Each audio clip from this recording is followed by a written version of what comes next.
Ester का अगर hydrolysis होगा, यहां से क्लीवेज होता है, यहां से क्लीवेज, H2O का OH यहाँ आता है, H यहाँ आता है, O के साथ तो H ही आएगा और C के साथ OH आएगा। ये मैंने रिएक्शन बता दी तुम्हें, RCOH और R-OH। फिर मैंने तुम्हें बोला कि अगर एसिड हाइड्रोलिसिस है, जो फर्स्ट स्टेप में एसिड हाइड्रोलिसिस हो रहा है, वो है रिवर्सिबल रिएक्शन, ये रिवर्सिबल है रिएक्शन। लेकिन अगर एल्कलाइन हाइड्रोलिसिस होगा NaOH के साथ, तो रिएक्शन क्या है, इरिवर्सिबल। और एसिडिक हाइड्रोलिसिस फर्स्ट ऑर्डर की होती है, एल्कलाइन हाइड्रोलिसिस सेकंड ऑर्डर की होती है। यानी इसका जो रेट है जनरली क्या होता है, वो एस्टर पे तो डिपेंड करेगा ही करेगा, एस्टर पे तो डिपेंड करता ही करता है, साथ में NaOH पे भी डिपेंड करेगा। तो ऑर्डर क्या हो जाएगा, 2 हो जाएगा, 1 और 1 2। लेकिन इस केस में सिर्फ एस्टर पे डिपेंड करता है, हम H2O को एक्सेस में मानते हैं, H2O को एक्सेस में मानते हैं, इसको स्यूडो फर्स्ट ऑर्डर बोलते हैं रिएक्शन। रेट जो आएगा इसमें K इंटू एस्टर आएगा, पावर 1 आ रही है ना, तो इसलिए ऑर्डर 1 ही होगा। अब कोई भी आंसर दे सकता है इसका कि एसिडिक हाइड्रोलिसिस जो है वो रिवर्सिबल क्यों है और एल्कलाइन हाइड्रोलिसिस इरिवर्सिबल। वेदांत,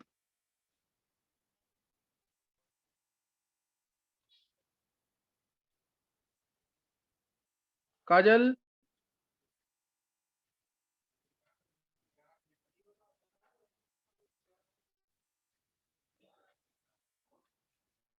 देना किसी को आंसर।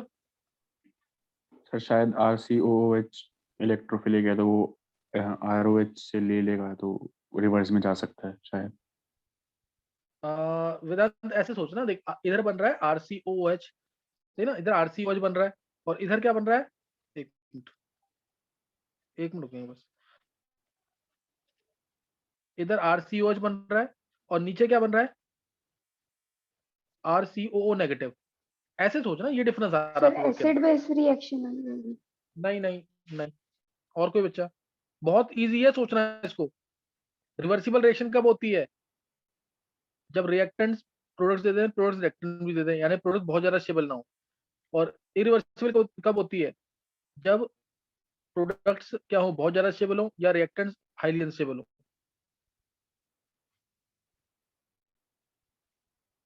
सिंपल सा आंसर है, देखो उधर बोलना किसी को आंसर।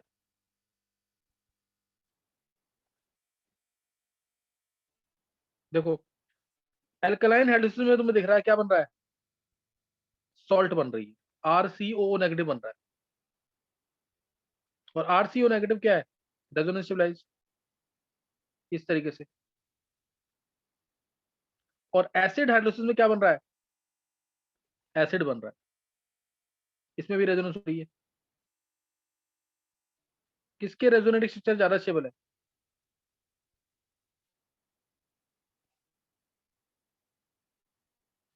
इसमें तो पॉजिटिव नेगेटिव का सेपरेशन हो गया, तो स्टेबल स्ट्रक्चर नहीं है। इसमें क्या है, स्ट्रक्चर इक्विवेलेंट है, एक जैसे स्ट्रक्चर है कि नहीं है। तो इसलिए एल्कलाइन हाइड्रोलिसिस होता है रिवर्सिबल, एसिडिक हाइड्रोलिसिस होता है रिवर्सिबल। डाउट किसी को। वेदांत क्लियर हुआ क्या।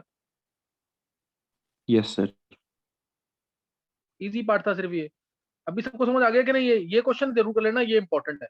Alkaline hydrolysis of esters is irreversible but acidic hydrolysis is reversible. ये रिवर्सिबल है, ये इरिवर्सिबल, ये इरिवर्सिबल। इस क्वेश्चन को मत भूलना, ये मेरा इंपॉर्टेंट पार्ट है, ये काफी बार पूछा हुआ क्वेश्चन। सही ना, ये काफी बार क्वेश्चन पूछा हुआ है, इसलिए बता दिया मैंने यहाँ पे। इसको भूलना नहीं है, इंपॉर्टेंट क्वेश्चन है ये, है ना, इसको जरूर कर लेना इस क्वेश्चन को। अब मैं आगे जो मैकेनिज्म दूंगा ना, वो एडवांस लेवल के ही है टॉपिक, या नीट में अच्छे क्वेश्चन जो आएंगे उसके लिए काउंट होगा, नीट में जो अच्छे क्वेश्चन आएंगे उनके लिए काउंट होगा। तो नोट करना है इसको। टॉपिक जो है अब है हाइड्रोलिसिस ऑफ एस्टर्स। डिटेल में कितने मैकेनिज्म डिफाइंड है इसके लिए, हाइड्रोलिसिस ऑफ एस्टर।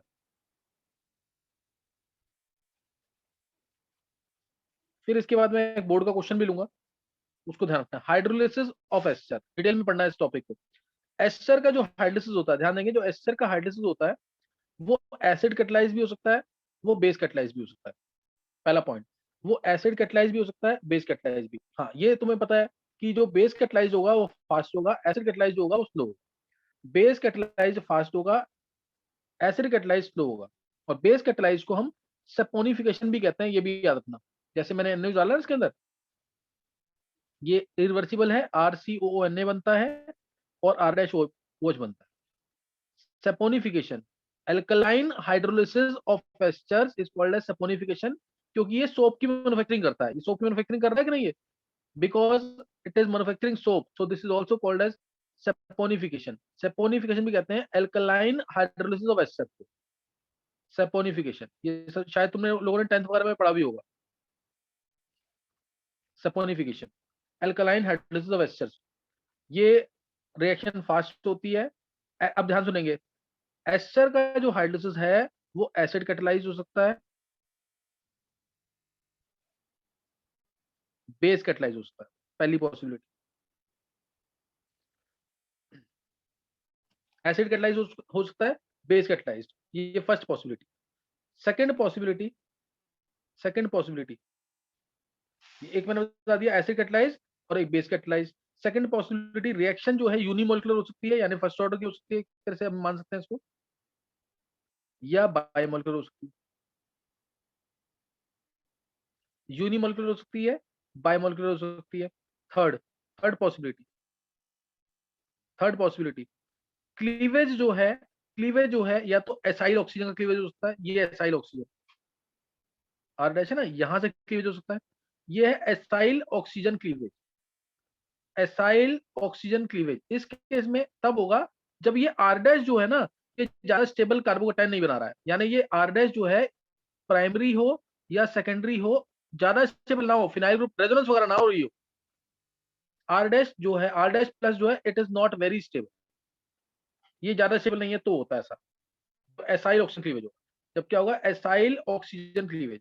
और दूसरा एल्काइल ऑक्सीजन क्लीवेज हो सकता है, ये है एल्काइल ऑक्सीजन क्लीवेज, यहां से क्लीवेज।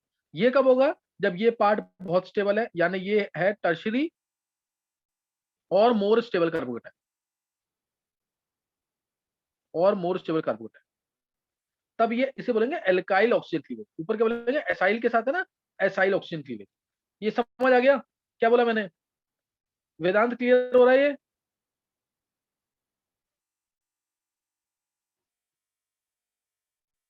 यस वेदांत, यस सर। वेदांत क्लियर हो गया कि नहीं? अच्छा सही है। अच्छा, अब इसमें मैंने तुम्हें बता दिया, it can be acid catalyse, base catalyse, it can be acid catalyse, base catalyse, can be unimolecular, biomolecular, can have acyl oxygen cleavage और एल्काइल ऑक्सीजन क्लीवेज। अब इनको देखते हुए कितने मैकेनिज्म डिफाइंड हो सकते हैं? कितने? 8 मैकेनिज्म हो सकते हैं कि नहीं, इनको देखते हुए?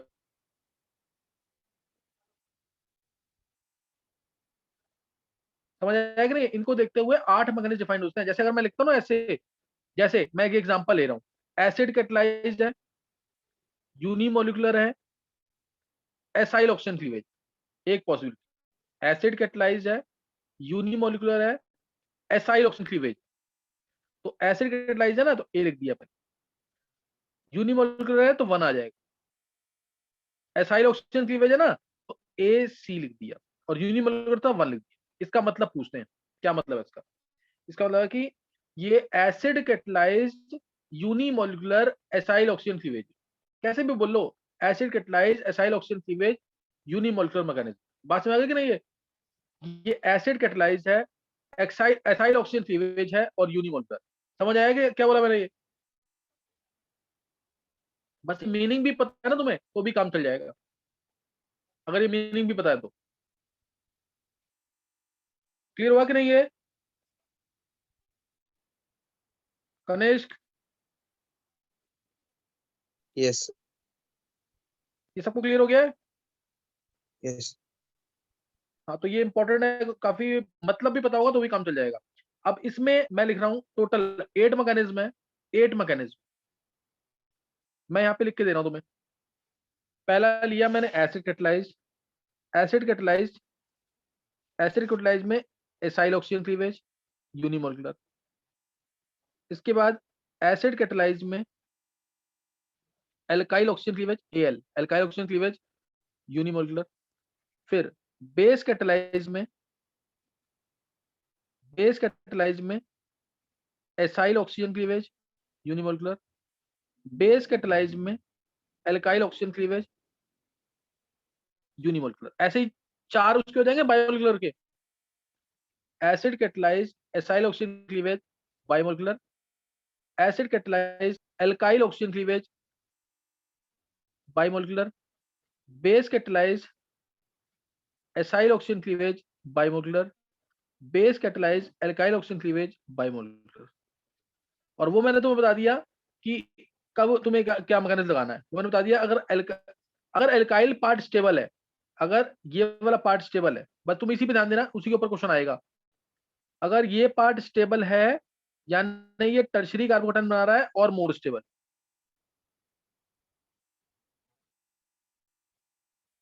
टर्शरी कार्बोकेटायन बना रहा है मोर स्टेबल, तो उस केस में तुम्हें क्या फॉलो करना है? अभी मैं तुम्हें ये हमें जो मैकेनिज्म पढ़ने हैं प्रैक्टिकली, जो पॉसिबल मैकेनिज्म है जो हमें पढ़ने हैं, सही ना, जो पॉसिबल मैकेनिज्म है और जो हमें पढ़ने हैं वो कौन कौन से हैं? वो है एक ही base catalyse acyl oxygen cleavage, एक ही acid catalyse acyl oxygen cleavage bimolecular, और एक पढ़ना है base catalyse alkyl oxygen cleavage unimolecular, और एक पढ़ना है acid catalyse alkyl oxygen cleavage unimolecular. समझ गए कि नहीं? ये चार मैकेनिज्म प्रैक्टिकली पॉसिबल हैं जो हमें पढ़ने हैं, बाकी कोई नहीं पढ़ना। समझ गए कि नहीं? ये और जो बायोमोलिकुलर वाले हैं, जो बायोमोलिकुलर जिसमें एसाइल ऑक्सीजन क्लीवेज हो रहा है, जिसमें एसाइल ऑक्सीजन क्लीवेज हो रहा है, उसमें क्या होना चाहिए? ये आर पार्ट, आर डैश क्या होना चाहिए? प्राइमरी और सेकेंडरी, लेकिन ज्यादा स्टेबल कार्बोटाइन ना हो, ज्यादा स्टेबल कार्बोटाइन ना हो।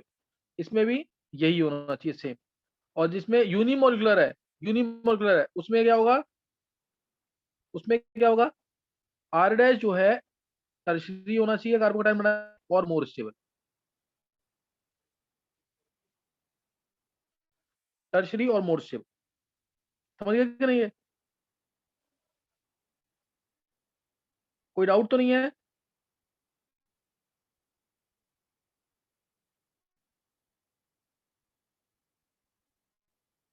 किसी को डाउट तो नहीं कोई?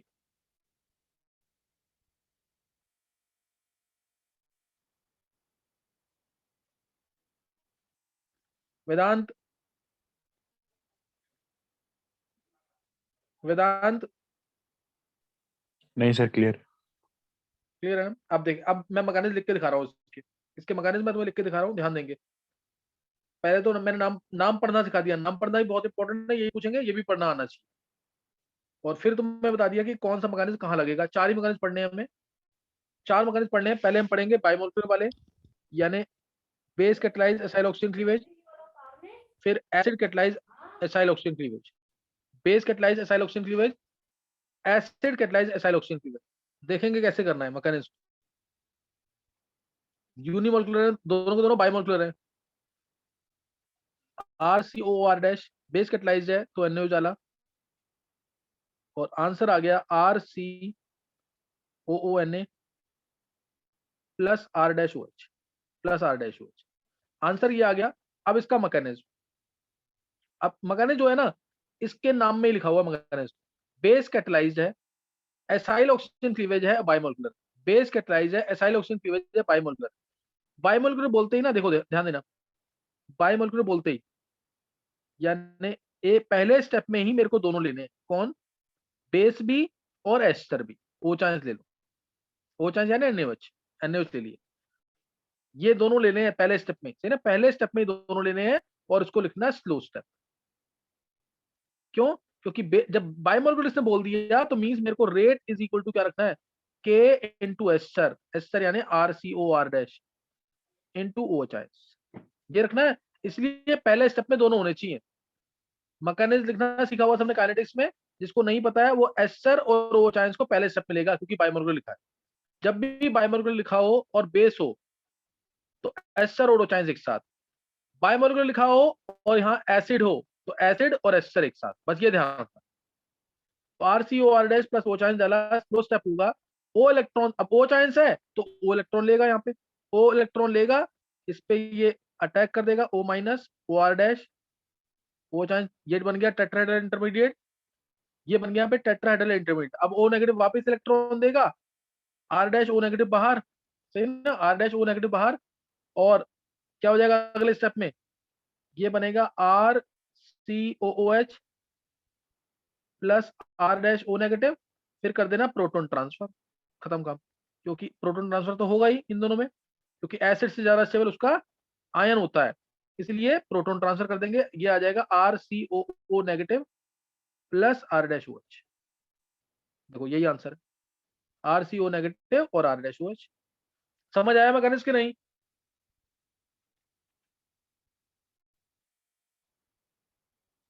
ये समझ आ गया मैकेनिक्स की नहीं?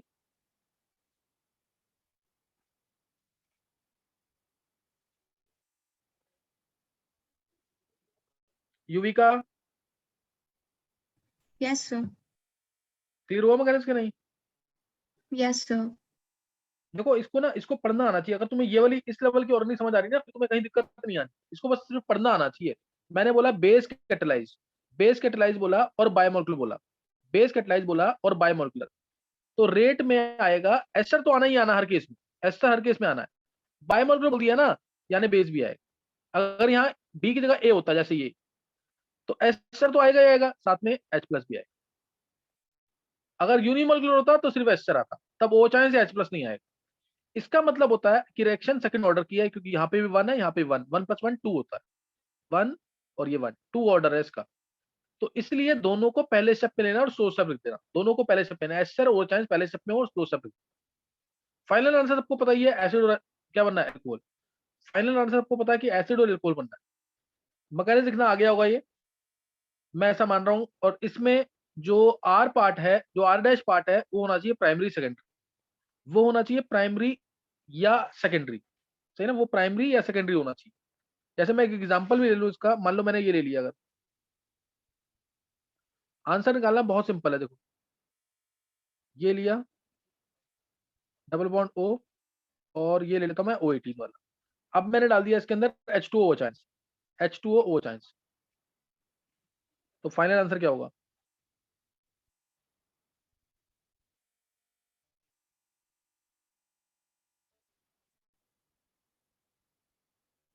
फाइनल आंसर क्या होगा?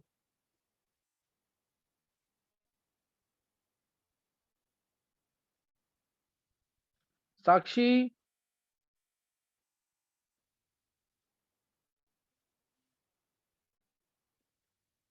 साक्षी, यस सर। साक्षी इतनी लेट एंट्री। देखो अब सॉरी बेसिक सर। मैंने सारा बता दिया इस तरह का। इसका दोबारा लेक्चर दोबारा चेक करना, तब समझ आएगा ढंग से। क्योंकि एस्टर के हाइड्रोसिस के 8 मैकेनिज्म होते हैं, उसमें से 4 मैकेनिज्म मैंने बताया है, इंट मैं स्टार्टिंग में दे चुका हूँ। H2O चांस है, देखो H2O चांस, तो इस केस में क्या होगा, ये अल्कोहल जो है प्राइमरी बन रहा है, क्योंकि यहाँ पे एक कार्बन है ना एक, इसलिए सिंपल यहाँ से क्लीवेज कर देंगे हम, सिंपल यहाँ से क्लीवेज हो जाएगा और आंसर आ जाएगा उससे, ये बन जाएगा O नेगेटिव, ये बन जाएगा O नेगेटिव, और आंसर आ जाएगा इस तरीके से, डबल बॉन्ड O, एक मिनट, ये आएगा,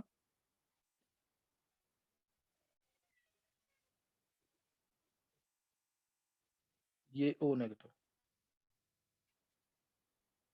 और यहाँ से क्लीवेज किया है, तो क्या होगा यहाँ पे, ये आ जाएगा इसमें।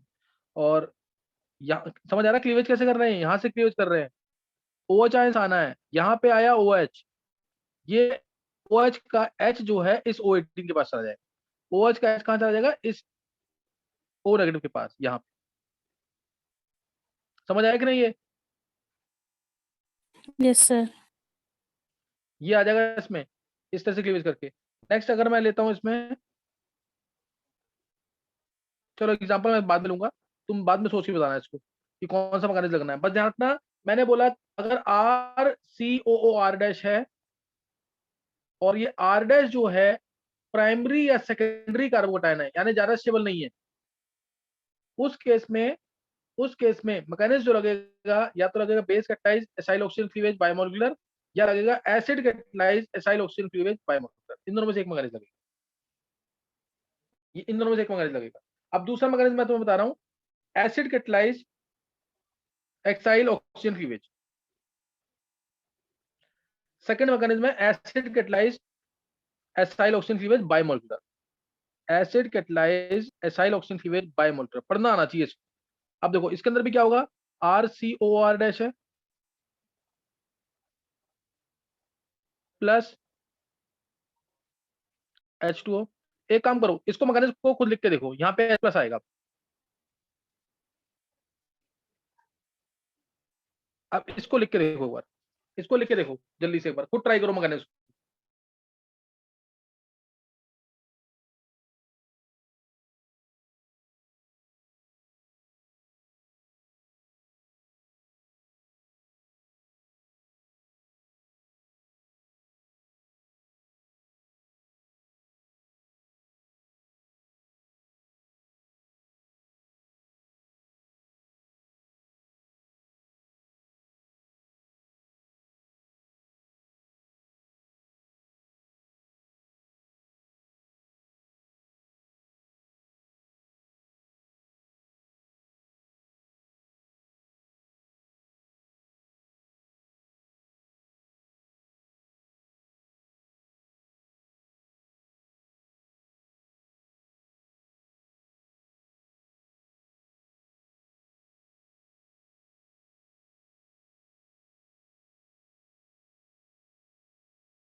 हाँ ट्राई कर लिया मैकेनिज्म,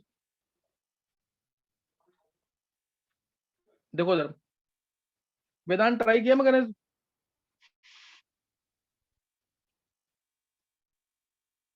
देखो RCOR डैश है,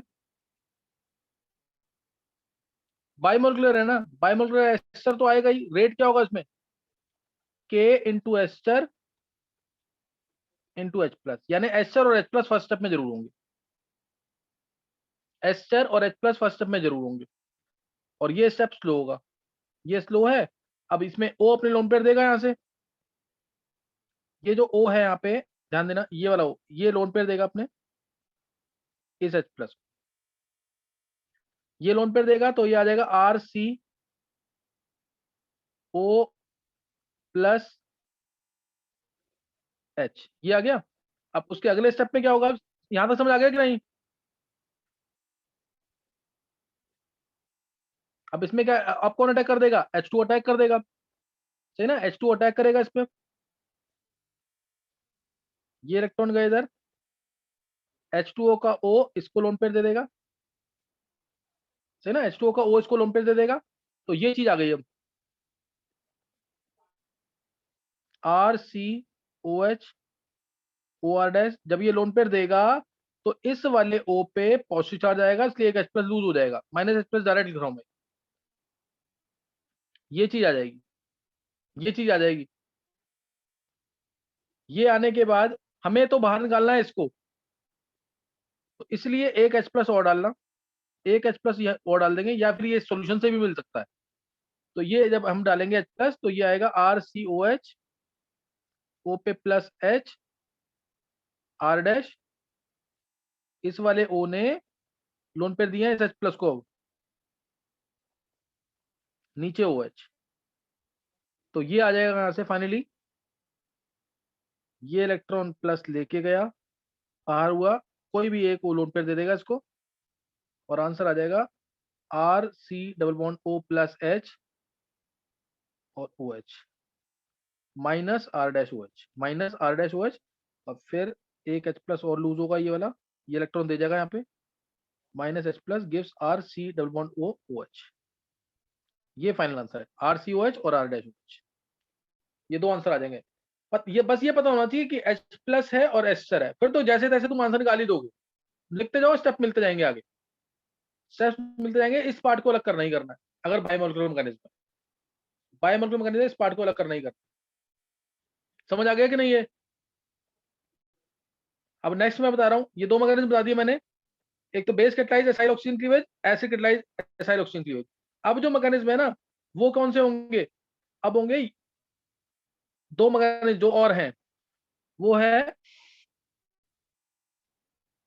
base catalyse alkyl oxygen cleavage unimolecular, base catalyse alkyl oxygen cleavage unimolecular, और acid catalyse alkyl oxygen cleavage unimolecular. ये दो mechanism, base catalyse alkyl oxygen cleavage, acid catalyse alkyl oxygen cleavage, दोनों unimolecular वाले। इस case में अब unimolecular है ना, इसका मतलब RCOOR डैश जो है, इसका ये R डैश हाईली स्टेबल होना चाहिए, ये होना चाहिए टर्शरी और मोर स्टेबल कार्बोनेट, और मोर स्टेबल कार्बोनेट है, ताकि क्लीवेज कहां से होगा? अब एल्काइल ऑक्सीजन है तो यहां से क्लीवेज होगा, यहां से क्लीवेज होगा। समझ गए कि नहीं? है ये यहां से क्लीवेज होगा, यानी इधर से इलेक्ट्रॉन ये लेके जाएगा। तो अब ये मैकेनिज्म बताना है, बस ये याद रखना है, इसको अप्लाई करने के लिए R डैश जो है ज्यादा स्टेबल होना चाहिए, टर्शरी और मोर स्टेबल कार्बोनेट या इससे ज्यादा स्टेबल कार्बोनेट होना चाहिए। तो इसका मैकेनिज्म मैं तुम्हें बता रहा हूँ अभी, इसका एक बार अभी हो नहीं पाएगा, तुम एक दोबारा एंट्री करो, एक बार दोबारा एंट्री करो, फिर बताता हूँ दोनों मैकेनिज्म।